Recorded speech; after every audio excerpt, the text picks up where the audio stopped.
네, 안녕하세요. 월가아재입니다. 오늘 80일간의 투자 일주 44일차 해보겠습니다. 오늘은 금요일이고 해서 간단히 시황만 좀 다루겠습니다. 일단 오늘 주식시장은 하락을 좀 했죠. 퍼센티지만 보면 1%도 하락을 안 했는데 계속해서 이제 며칠째 스멀스멀 내리고 있습니다. 그래서 이제 계속 말씀드리듯이 올해 하반기에는 10% 정도 조정이 있을 수 있다, 그런 말씀을 드리고, 이런 시장에는 어쨌든 욕심을 너무 내지 마시고 레버리지도 쓰지 마시고 그냥 인내심을 가지고 기다리는 게 좋을 것 같다, 그런 생각을 하고 있습니다. 오늘은 이제 올해 말까지 2021년 말까지 지켜봐야 되는 그런 7가지 요소들을 조금 짚어보려 하는데요. 일단 첫 번째는 테이퍼링 문제죠. 그리고 이제 두 번째, 세 번째 성장 둔화랑 인플레이션, 요 세 가지를 이제 묶어서 생각을 하셔야 되는데, 일단 테이퍼링 자체는 잭슨 홀부터 시작해서 파월 의장이나 아니면 그 이후에 이어진 그런 페드 위원들의 그런 발언들을 종합해 보면은 계속해서 이제 테이퍼링이랑 금리 인상 시기랑 연관성을 끊어내려고, 그러니까 테이퍼링 한다고 해서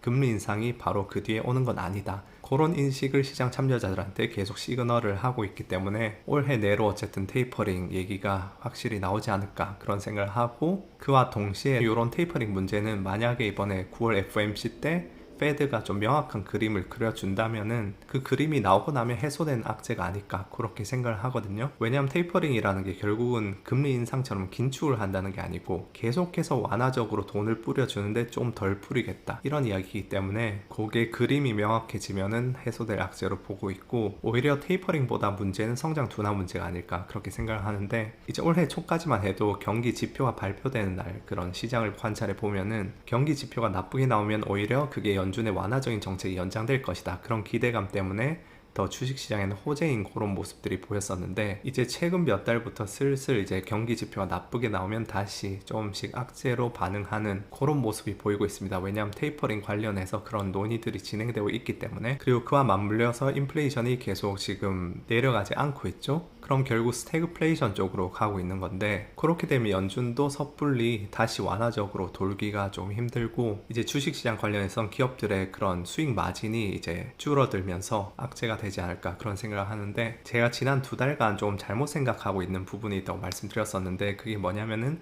이 인플레이션 관련해서였어요. 저는 이제 전통적인 관점에서 연준이 인플레이션에 대해서 만약 인플레이션이 일시적이 아니다, 그렇게 판명이 나면은 어쨌든 뭐 테이퍼링 속도를 조금 올리든지 그렇게 반응할 것이다, 그런 가정을 하고 있었거든요. 그래서 뭐 4, 5, 6월은 기저효과 때문에 인플레이션 수치가 좀 높게 나왔다 쳐도 7월, 8월 계속 높게 나오는 걸 보고 이거 인플레이션이 발목을 잡겠다, 그런 가정을 했었는데, 이제 연준의 태도라든지 미중 패권 전쟁의 전개 사항을 보니까 제가 그거를 잘못 생각했던 부분은, 실제로 페드가 예전과는 인플레이션에 대해서 조금 아예 다른 관점을 취하고 있다, 연준 혹은 미국 자체가 그런 생각을 좀 하고 있습니다, 장기적으로. 왜냐하면은 인플레이션에 대해서 한번 생각을 해보시면은, 폐쇄된 경제가 있다고 가정을 해봅시다. 옛날에 뭐 왕국이 있어요. 그러면 그 왕이 화폐를 뭐 10%를 추가로 발행하게 되면은, 만약에 뭐 재화나 그런 것들이 그대로 있다고 하면은 그냥 물가만 10% 오르겠죠? 그럼 이 왕은 그렇게 화폐 발행을 함으로써 실제로는 국민들이 가진 화폐 가치를 희석시키면서 세금을 때리고 있는 것과 비슷합니다. 그런 관점에서 볼 때 지금 미국이 하고 있는 일이 달러라는 기축통화를 계속해서 발행함으로써 전 세계의 부에 대해서 세금을 매기고 있는 행동이다, 그렇게 보실 수도 있는데, 근데 그런 행동이 반복되게 되면은 그 화폐 가치가 계속 하락하게 되고 그 화폐에 대한 신뢰도가 하락하겠죠. 마찬가지로 미국이 계속해서 이렇게 달러를 뿌린다면은 달러의 기축통화 지위가 흔들릴 수도 있겠죠. 그렇기 때문에 이제 닉슨 선언 이후로 페트로달러 체제로 이행하면서 미국은 이런 인플레이션에 대해서 굉장히 민감하게 반응을 해왔습니다. 그래서 그런 생각이 프레임 안에서 제가 요번에도 생각을 해왔는데, 요 진행되는 추이가 보니까 그런 관점을 그냥 버린 게 아닐까, 미국이 페트로달러 체제를 버리기로 어느 정도는 기조를 잡은 게 아닐까, 그런 생각을 좀 하게 되었습니다. 제가 이제 기본편 두 번째 시리즈에서 금융상품 도구함 3편 달러 역사에서 미국이 달러 기축통화 지위를 언젠가 버려야 하는 이유에 대해서 말씀을 드렸었는데, 이제 그 기조로 가고 있는 게 아닐까, 그런 생각을 하고 있거든요. 근데 이제 많은 분들이 이 영상에 대해서 조금 오해를 하시는 부분이, 미국이 기축통화 지위 자체를 버리는 게 아니고 미국이 이제 20세기 중반 브레튼 우즈 체제를 통해서 근본위 체제 하의 그런 달러 기축통화 체제를 닉슨 선언을 통해서 버리고 70년대 말부터 이제 페트로달러 시스템의 기축통화 체제를 근 40년간 유지해왔던 것처럼 기축통화 지위 자체를 버린다기보다는 페트로달러 시스템을 버리고 다음 체제로 이제 이행하는 것에 사전 준비를 하고 있지 않는가, 그런 생각을 하고 있습니다. 그래서 그 다음 체제와 관련되는 게 아마 제 추측으로는 CBDC가 아닐까 싶고, 이 페트로달러 체제를 버리기로 결심한 이상 지금 이 페트로달러 체제 하에서 뽕을 뽑아야겠죠. 그러면서 이제 달러를 뿌리면서 전 세계에 이제 세금을 매기고 있고, 그 와중에 이제 미국은 부강하게 만들고 중국은 유동성이라는 트로이 목마, 그 독약을 계속 삼키게 하고, 그와 동시에 달러 가치가 하락하면은 미국 국내의 그런 제조업이나 여러 가지 첨단 사업의 수출 경쟁력이 높아지기 때문에 지금 미국 기업들을 미국으로 불러들이고 있지 않나, 그런 생각들을 하고 있는데, 이제 그런 부분에 대해서 총체적으로 하나하나 정립해 나가면서 정리를 하는 시리즈가 지금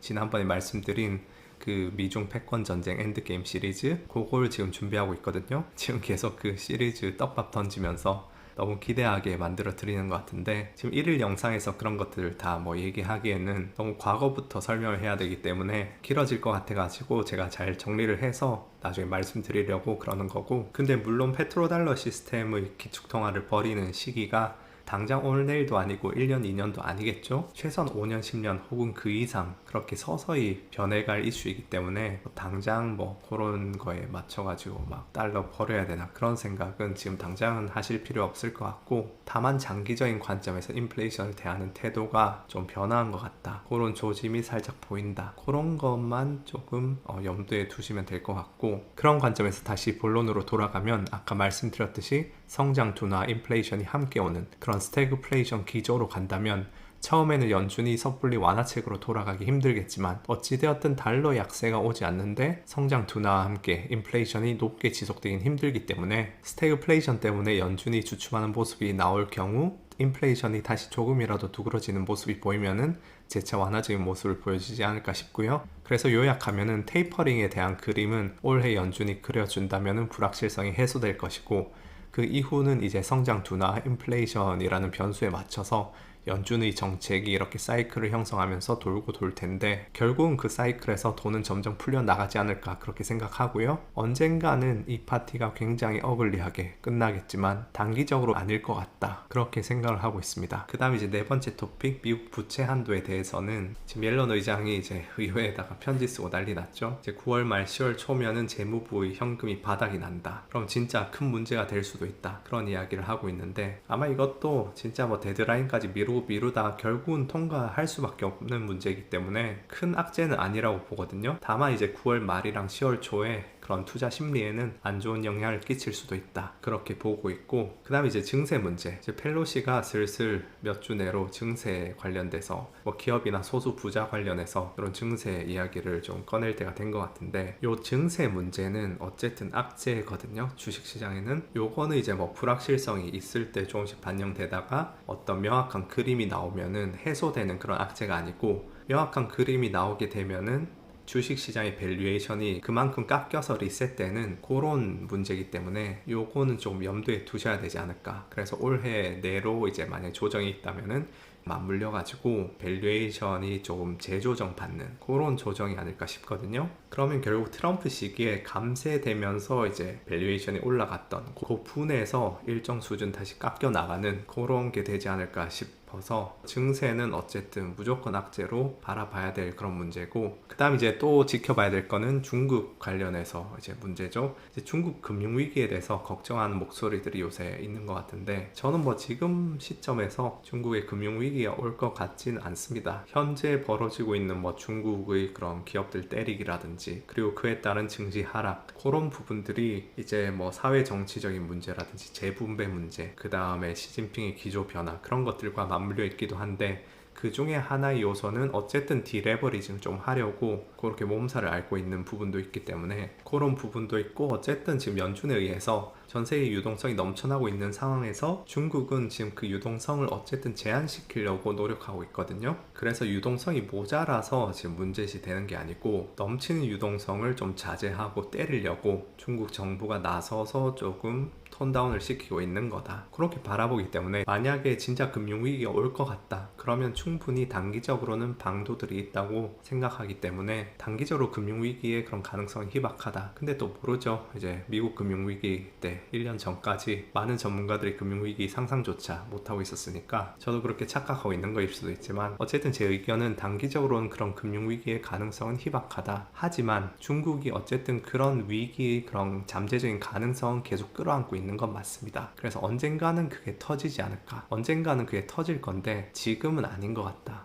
그런 생각이 있고요. 그 다음 7번째 이슈는 무역전쟁. 무역전쟁은 오늘 뉴스에 보시면은 미국이 지금 뭐 EU랑 철 관련해서 관세 문제를 조금 해결하려고 오퍼를 했다. 그런 소식이 들리는데 어쨌든 트럼프 시기에는 사실 뭐 피하 구분 없이 전부 다 싸움을 걸고 있었죠. 근데 바이든은 어쨌든 이런 부분들을 전선을 좀 정리를 하고 특히 EU와는 정리를 좀 해가지고 중국 문제에 집중을 좀 하지 않을까. 그래서 중국과의 기조는 또 뭐 정책을 지켜봐야 되는데 이제 며칠 전에 바이든이랑 통화도 했었죠. 근데 어쨌든 바이든 정부는 이런 무역전쟁 관련해서는 중국과도 좀 톤다운을 하지 않을까 그런 생각이 들고 있습니다. 그건 딱히 뭐 바이든이 친중이라서 뭐 그렇다기보다는 미중 패권 전쟁의 추이가 미국이 중국을 이기는 방안이 딱히 무역전쟁으로 결정타를 날리기는 힘들다고 보기 때문에 아마 이런 부분들은 조금 진화를 하려고 하지 않을까 그런 생각이 들고요. 어쨌든 그래서 오늘 올해 말까지 눈여겨봐야 되는 7가지 이슈에 대해서 살짝 다뤄봤습니다. 그래서 오늘 금요일인데 이 정도로 해보겠습니다. 어제 저는 달리기를 하루 쉬었는데 주말에 좀 캠핑 가서 거기 산책로 따라서 좀 열심히 산행이랑 달리기를 좀 하고 오지 않을까 그렇게 마음을 먹고 있습니다. 그래서 어쨌든 주말 알차게 가족들과 즐거운 시간 보내시고 조만간 다시 뵙겠습니다. 감사합니다.